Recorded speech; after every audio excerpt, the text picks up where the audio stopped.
I'm excited. It's my first recovery of a lawnmower. We tried a different rope before and it friggin' broke the rope, so I hope the axles aren't rusted up on it, but my first recovery. Eat your heart out, Matt's recovery. I've actually done some out in the hills, but don't want to stay. Here we go.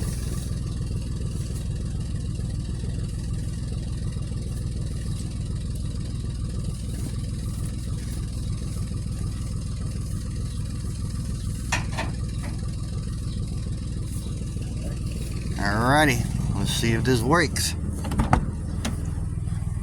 I don't think so, because I don't like the way he's got it wrapped up.